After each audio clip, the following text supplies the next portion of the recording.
We've done a little bit of training before, but we wanted to do some formal training. We wanted to take our sales team and our sales approach to another level. We talked to a few different firms regarding what's out there for sales training. Basically, we found that Sandler or Pinnacle Performance, for that matter, they encompass the full sales process. We got to, take this to another level, from a number of, granular tools where we got to break down the process from start to finish as far as making our whole sales approach that much better. Well, of course, we always want more revenue. We always want to do more business. That's the part that we want, but it just doesn't happen overnight. So there's tools that we can take from this that will always make us better. Sometimes it's a number of little things, just like in a sport where you can excel at a number of little things that can make a big difference in the end game. It was the full scope that kind of attracted us to doing something like this. So that's kind of why we're here today.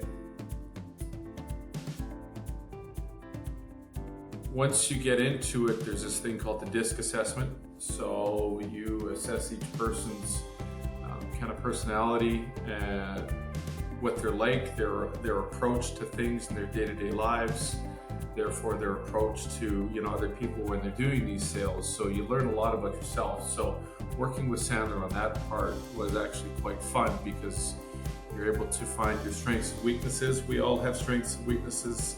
So finding that out was actually more amusing for everybody than we thought.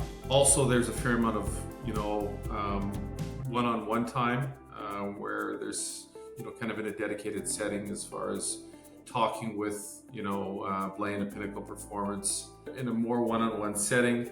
That helped our team to work much better as well. So it kind of became fun at times over and above just the training part. There's so many little tools that we learned. There's definitely some specific results that I've noticed with myself. There's all these little things, emotional states, things like spilling the popcorn, things that people probably don't know about if they don't take Sandler training.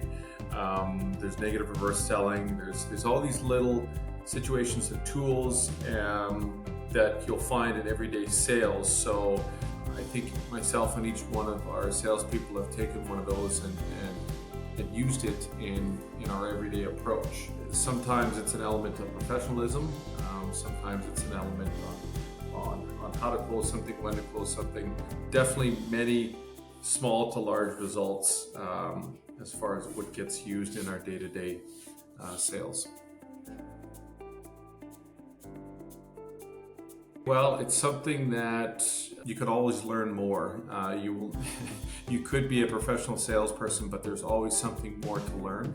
It's something, if you put in the time, you will see the results. And that is a big kicker, is that you do have to put in the time for this to work. Okay, so you can get tons of value out of it as long as it's utilized in day to day, as long as you practice it day to day.